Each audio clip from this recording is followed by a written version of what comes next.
paz do Senhor, irmãos. Amém. Glória a Deus. Convido os irmãos para nós abrir a Bíblia, Atos, capítulo 20, versículo 24. Diz assim a palavra de Deus: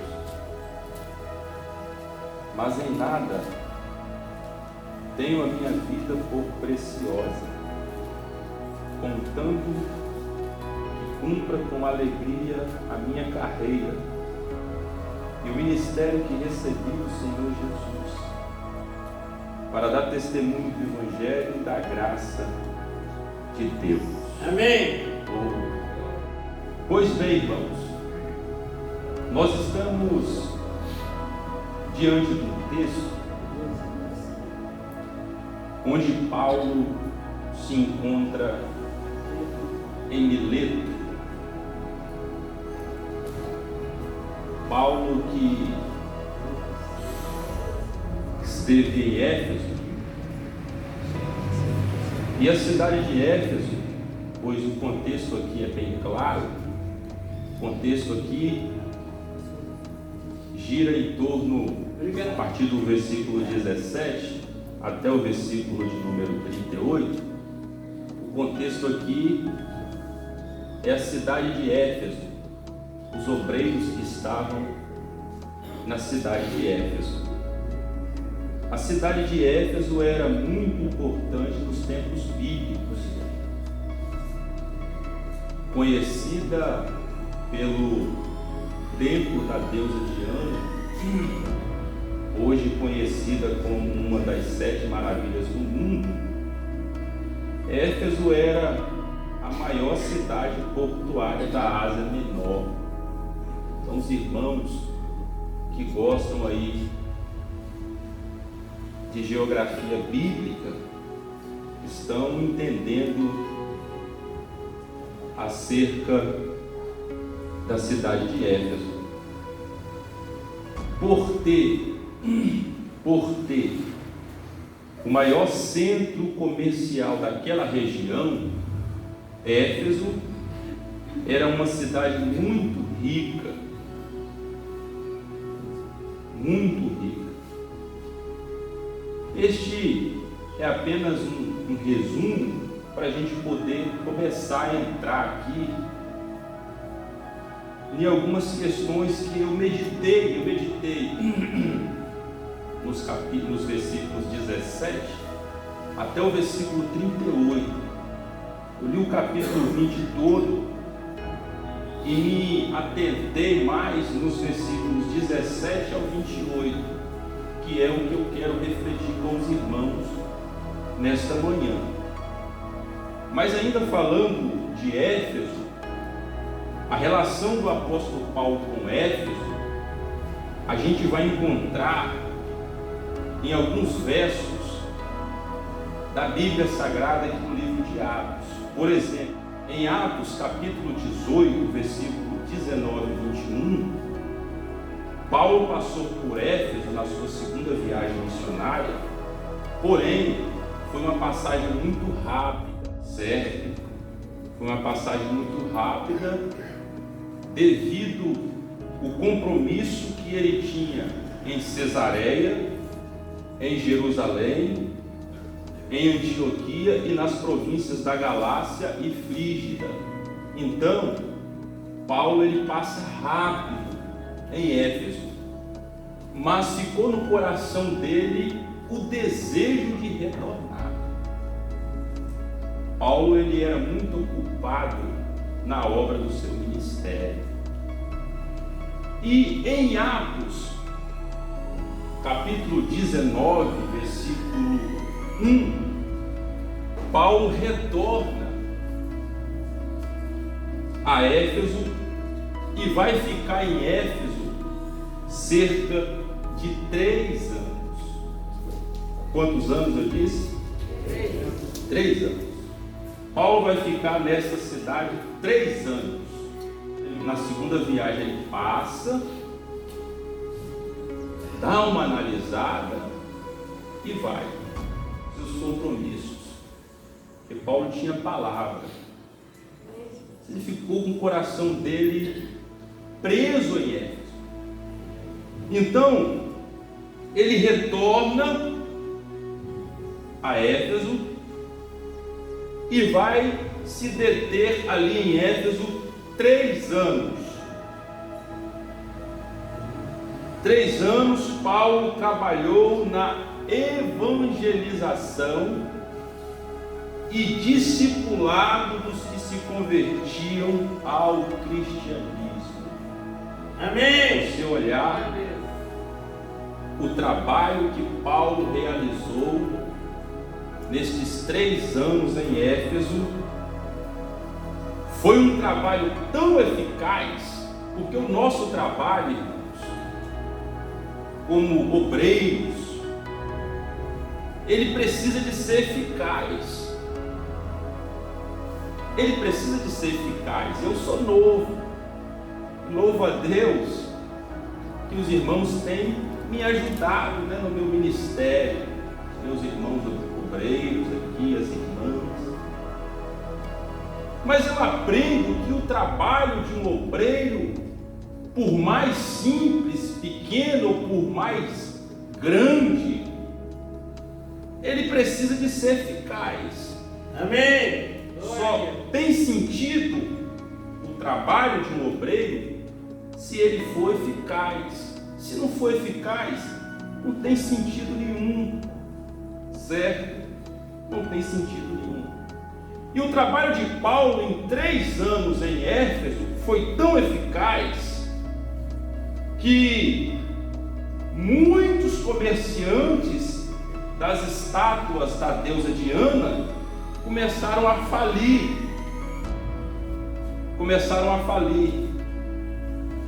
As livrarias da época, que vendiam livros de bruxaria e de artes mágicas, entrou em colapso. Por quê? Porque o evangelho que Paulo pregou ali começou a transformar a vida das pessoas. Por que o evangelho que Paulo pregou ali começou a transformar a vida das pessoas? Porque primeiro ele transformou a vida de Paulo. O evangelho pregado por mim só vai ter peso de transformar alguém se primeiro eu tiver sido transformado por ele. Não adianta nada eu não ser transformado pelo evangelho e pregar o evangelho a fim dele transformar a vida de alguém. Então, as pessoas ali via verdade nas palavras do apóstolo Paulo e começaram a queimar as estátuas da deusa Diana, começaram a queimar os livros de bruxarias e de artes mágicas em praça pública. A idolatria ali em Éfeso entrou em colapso. O culto à deusa Diana ali em Éfeso começou a ficar fraco por causa do trabalho de um homem. Amém. Por causa de um trabalho de um homem. Olha a importância que você tem na obra de Deus. Olha a importância que você tem na obra de Deus. Seu trabalho é uma potência. Ele precisa de ser uma potência. E existia um teatro ali em Éfeso que suportava aproximadamente 25 mil pessoas sentadas. Eram os destaques da época. O templo da deusa Diana e este teatro. E aí os comerciantes, porque no seu trabalho sempre vai ter os contra, sempre vai ter os críticos, sempre vai ter aqueles que querem atrapalhar o que você está fazendo. Não foi diferente com Paulo, e não vai ser diferente comigo, não vai ser diferente com você. E aí fizeram um protesto, encheram aquele teatro e fizeram um protesto contra a pregação de Paulo. Vamos protestar, porque esse homem, com esse evangelho, está acabando com a nossa renda, está acabando com o nosso lucro. O povo está se convertendo a esse Jesus e está deixando de comprar os nossos livros, de comprar as nossas estátuas, os nossos amuletos, os nossos cultos à deusa Diana está fraco. Precisamos dar um jeito neste homem. Todavia, Paulo não parou. Ele cumpriu o seu ministério ali naquela cidade. Não pare. Cumpra o seu ministério. Faça o que Deus te colocou lá para fazer. Independente das críticas, independente dos levantes, faça a obra de Deus. Deus é contigo. Deus vai te dar vitória. Deus vai te abençoar. Chega o momento da despedida. Depois de 3 anos de um trabalho, porque tudo tem um tempo. O tempo de Paulo ali chegou. Paulo falou: meu tempo aqui é 3 anos. Chegou, vou sair. E vou deixar aqui um grupo de obreiros para cuidar desse trabalho lindo, desse trabalho maravilhoso. Porque todos nós conhecemos o ministério de Paulo. Paulo não era um pastor ali, ficava pastoreando ali, não. Paulo, ele fundava, ele zelava, cuidava, colocava alguém e ele partia para outro. E Paulo agora reúne os anciãos, os presbíteros, os obreiros daquela igreja. Aí Paulo, ele reúne agora, ele manda chama os anciãos, chama os presbíteros, chama os obreiros. Eu quero me despedir deles. Ô irmãos, para aqueles obreiros ali, foi uma tristeza muito grande, porque Paulo era um grande companheiro. Paulo era um companheiraço.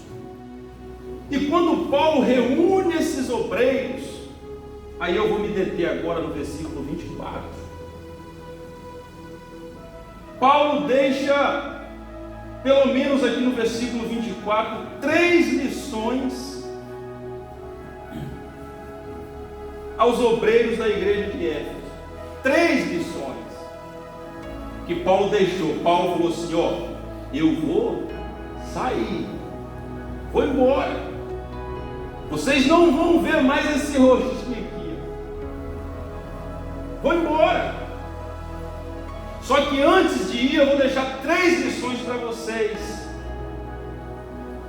Pense nessas 3 lições, reflita acerca dessas 3 lições. Vocês terão um ministério abençoado aqui nessa cidade. Interessante que Paulo não tinha igreja. Paulo tinha esse entendimento. É muito bonito isso. Esse entendimento do apóstolo Paulo. Ele criava ali um trabalho, deixava um trabalho bacana ali, mas ele não se prendia aquilo ali. Ele ia embora e deixava o grupo lá cuidando. Igreja de Jesus, né? A gente sabe disso. E aí Paulo vai falar sobre 3 coisas interessantes de se pensar ou de se relembrar acerca do ministério dele. A primeira coisa que Paulo fala sobre o seu ministério, e ele deixa como lição para os obreiros ali de Éfeso, é a preciosidade do ministério.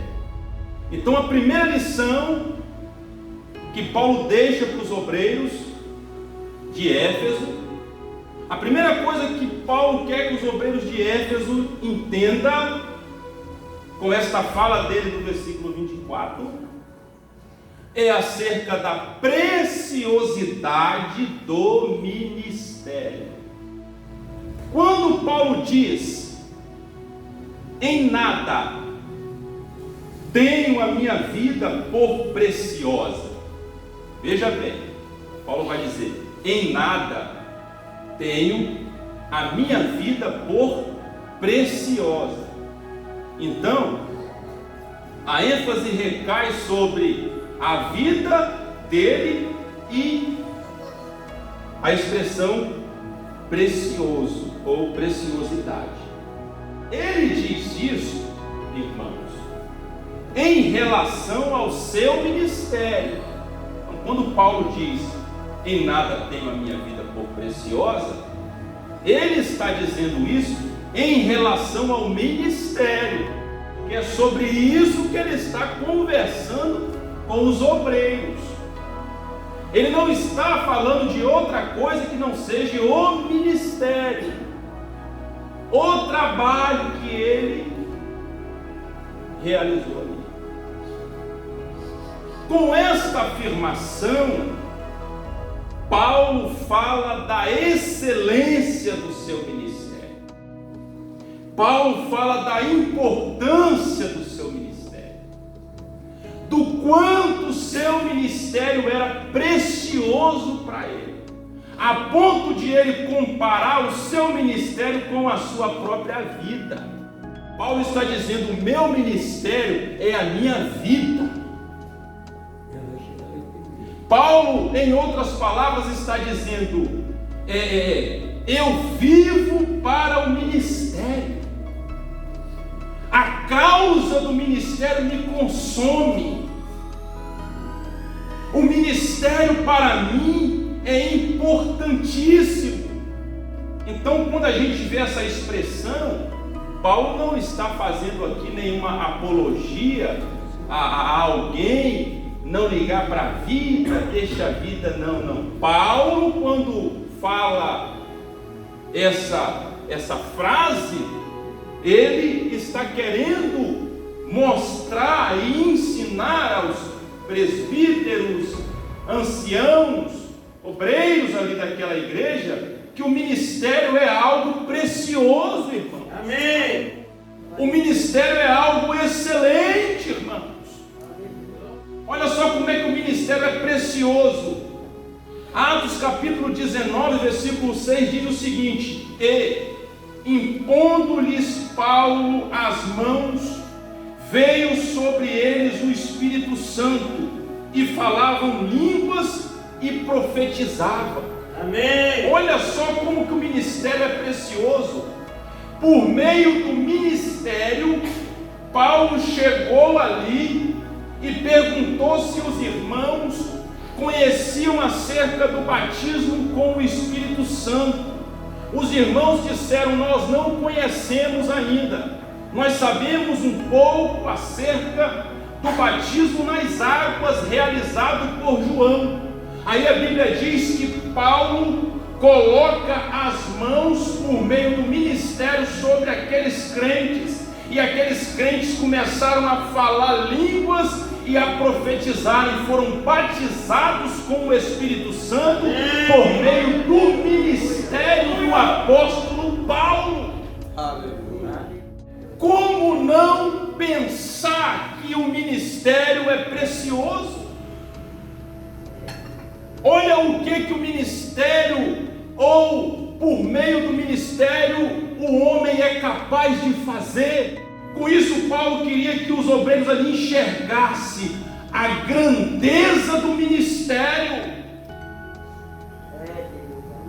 Em Atos, capítulo 16, versículos 16 e o versículo 18, está escrito assim: e aconteceu que, indo nós à oração, nos saiu ao encontro uma jovem que tinha um espírito de adivinhação. Verso 18: Mas Paulo, perturbado, voltou-se e disse ao Espírito: em nome de Jesus Cristo te mando que saias dela. E na mesma hora o Espírito saiu. Paulo fez isso por meio do ministério. Paulo só fez isso por meio do ministério. Por isso, irmãos, que Paulo aqui diz: mas em nada eu tenho a minha vida por preciosa. Paulo está dizendo: o ministério para mim é algo precioso, o ministério para mim é algo excelente, o ministério para mim é algo grandioso. Veja bem, sabendo que o ministério é precioso, sabendo que o ministério é valioso, sabendo que o ministério é importante, o que é que eu tenho que fazer? O que é que eu tenho que fazer?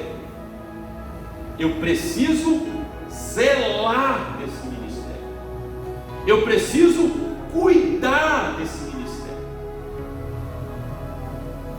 Ora, se algo para você é precioso, o que é que você faz em favor desse algo?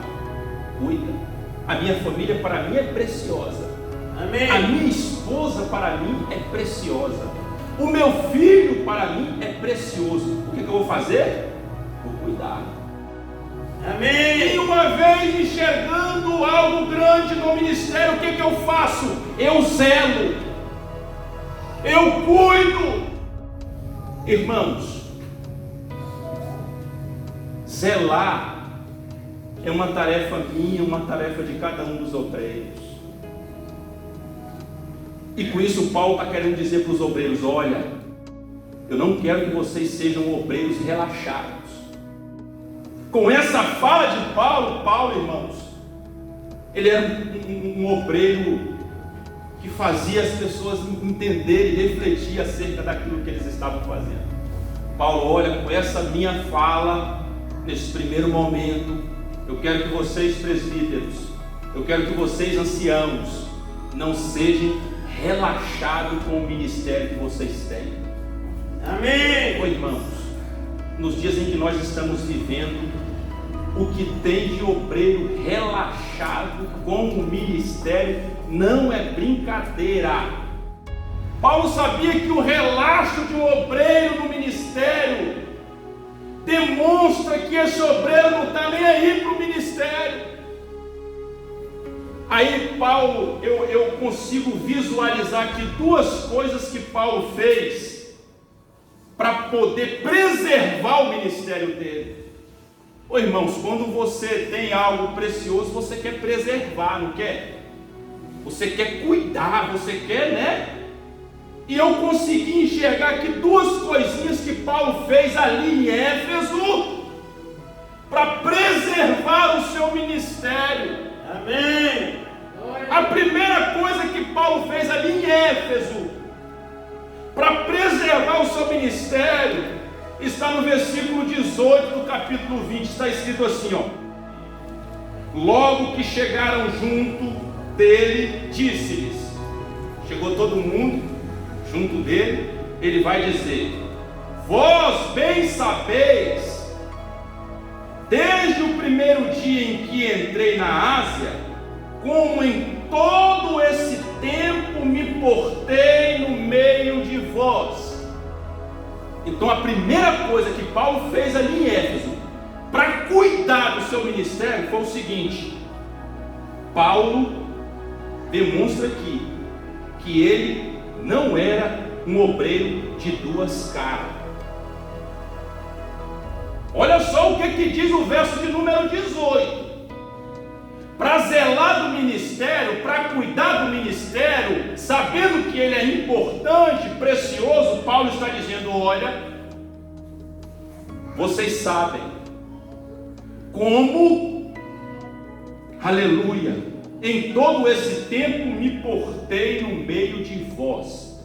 Aqui Paulo ensina que o obreiro, ele não pode ser duas caras. O obreiro não pode ser falso. Na frente da pessoa é uma coisa, atrás é outra. Se o obreiro tem de falar alguma coisa com a pessoa, ele tem que ir até a pessoa e falar. Não é ir lá na casa do pastor Ralph e falar para o pastor Ralph. Isso é falsidade. Paulo, quando teve que falar com Pedro, ele falou na cara de Pedro: Pedro, você está agindo com falsidade.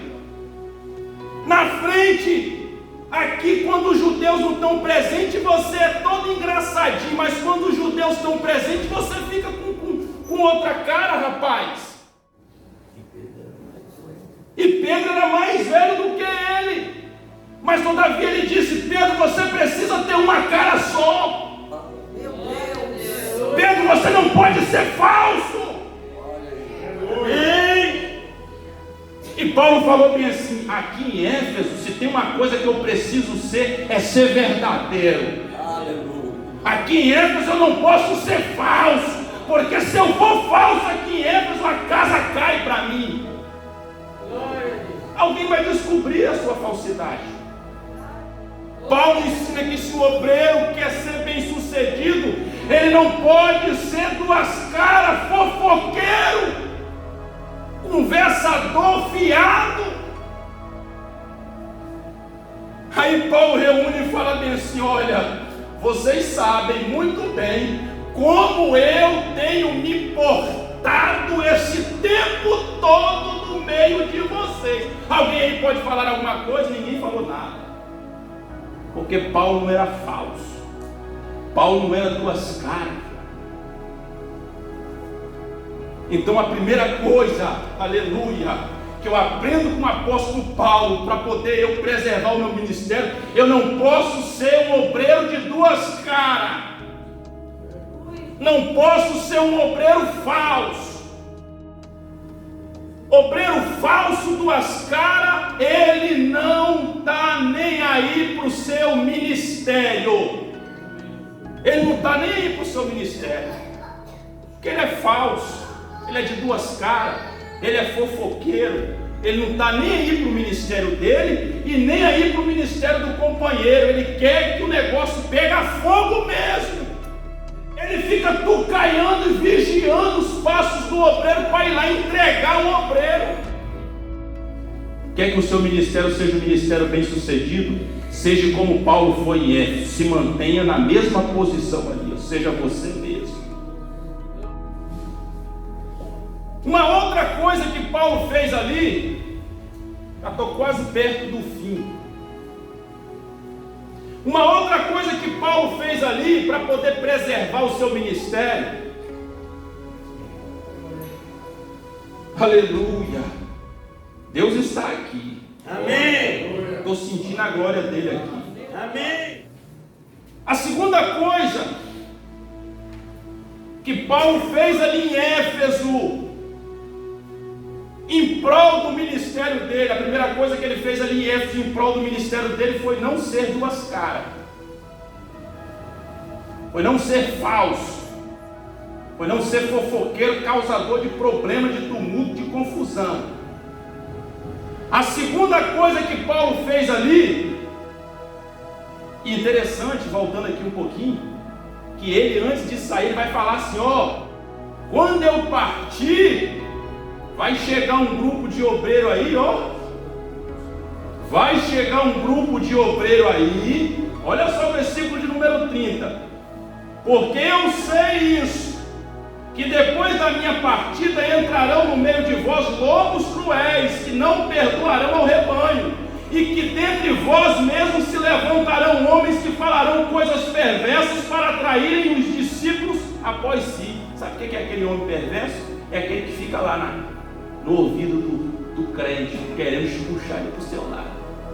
Paulo falou: depois da minha partida vai aparecer uma raça de gente assim.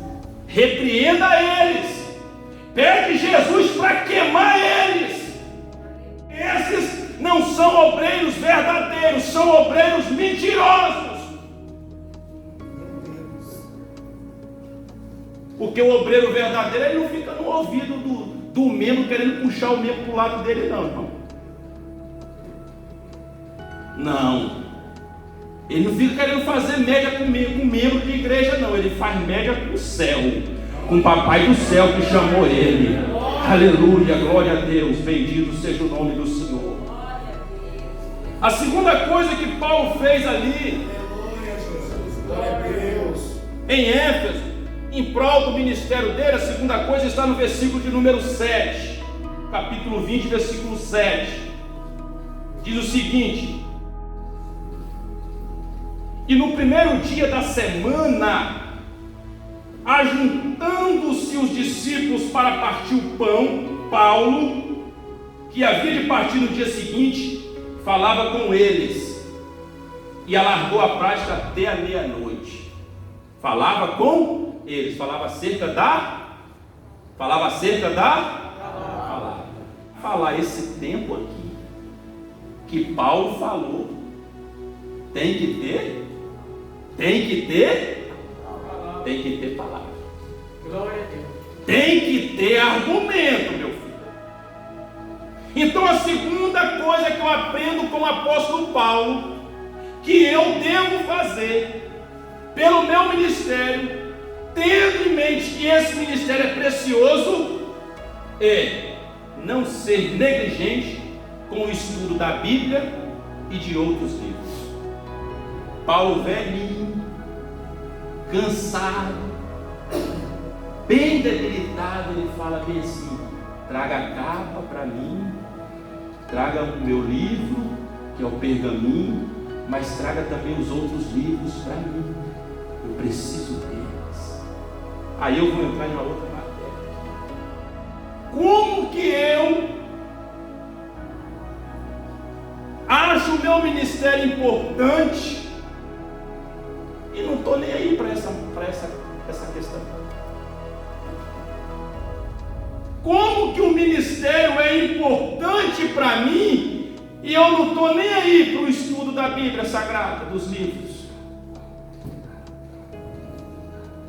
Vou me matricular num curso de teologia e vou querer enganar o ministério que estou estudando, simplesmente para me ser consagrado? Não. A Bíblia diz que Paulo chegou ali e começou a pregar, começou a falar, e o tempo foi passando, quando ele assustou já era quase meia-noite. Obreiro que não frequenta a escola bíblica dominical?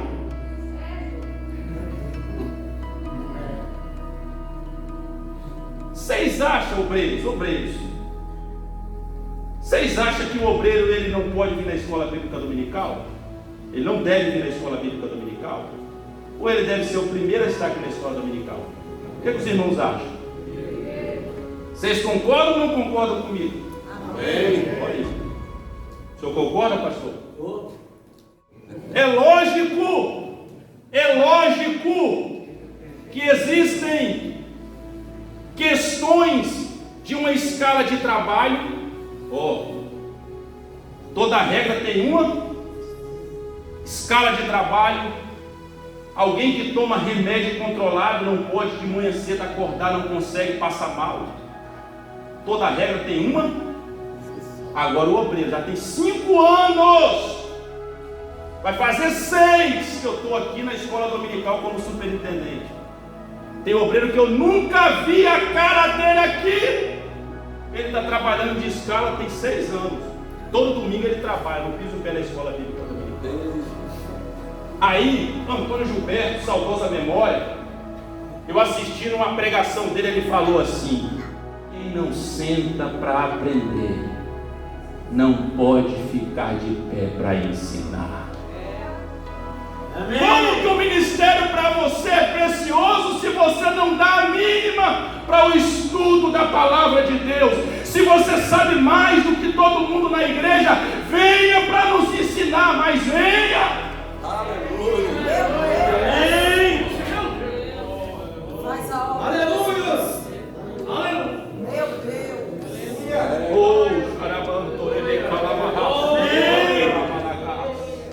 Obreiro que não gosta de culto de ensino, só vem se o pastor Raul falar bem assim: você vai pregar.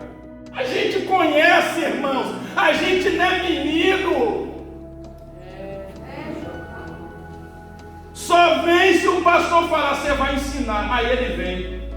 Quer ensinar e exortar, e quer que o fogo caia, quer fazer acontecer. Os membros que não é bobo falando, só está hoje aqui porque o pastor falou para ele vir ensinar. Sabe por quê? Porque quem não senta para aprender esse livro não pode ficar de pé para ensinar. Aleluia! Eu estou sentindo a glória do Todo-Poderoso aqui nessa manhã. Eu estou sentindo a glória do Todo-Poderoso aqui nessa manhã. Eu estou sentindo que Ele está aqui nessa manhã. Aleluia! É um absurdo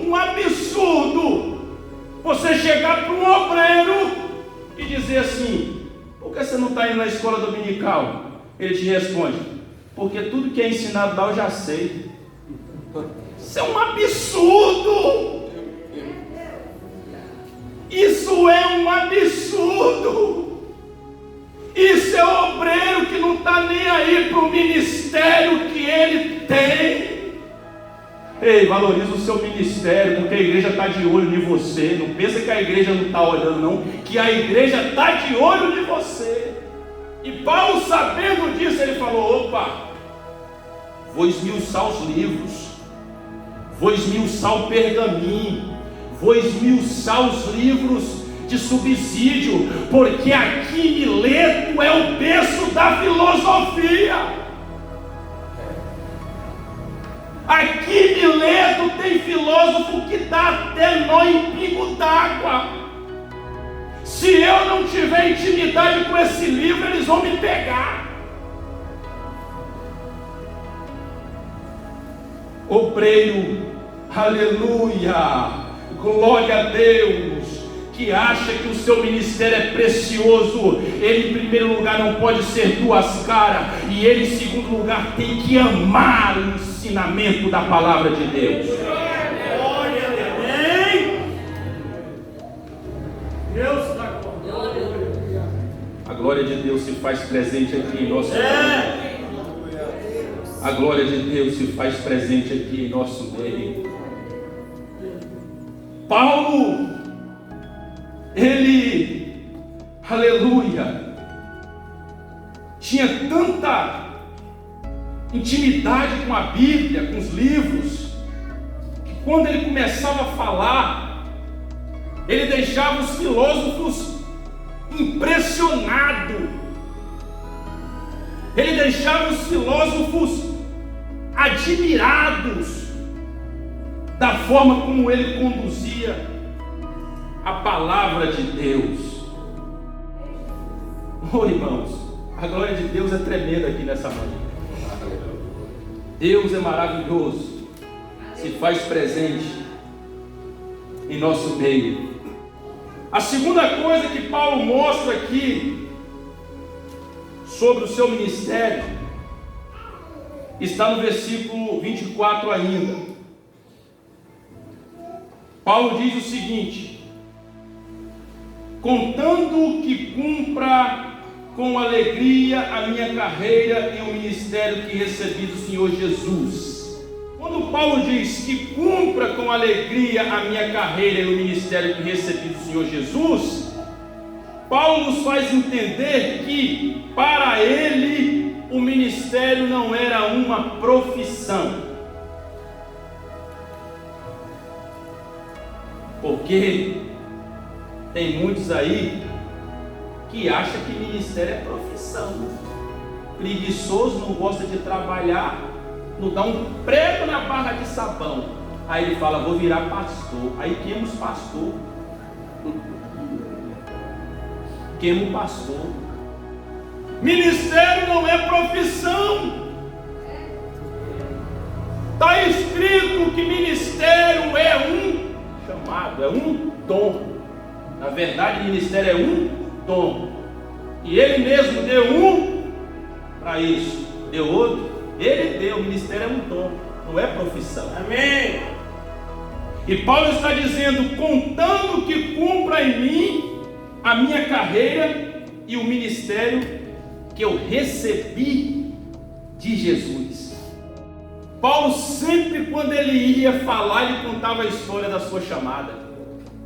Atos capítulo 20, Paulo, quando vai ali se defender, ele fala: eu não estou no ministério, eu não sou apóstolo, estou aqui por cair de paraquedas, ou porque eu vim, não. Aí Paulo começa a contar o testemunho. Eu estava em cima de um cavalo, indo para poder perseguir os crentes, e uma luz brilhou, e eu caí, e fiquei cego, e depois fui numa casa, oraram por mim, e Deus falou: vai que esse para mim é um vaso escolhido, e eu estou aqui hoje como um escolhido do Senhor, para pregar, para fazer e acontecer. Aleluia. Ministério é uma vocação. Ministério não é cabide de emprego. Ministério não é para enricar. Pastor Ralph um dia falou comigo assim: Gão, se o cara quer ficar rico, ele tem que fazer uma faculdade, ele tem que estudar, aí ele fica rico. Porque ministério não é para enricar ninguém. Ministério é sinônimo de sofrimento. Ministério é sinônimo de sofrimento. Que Deus em Cristo continue nos abençoando. Eu agradeço a oportunidade.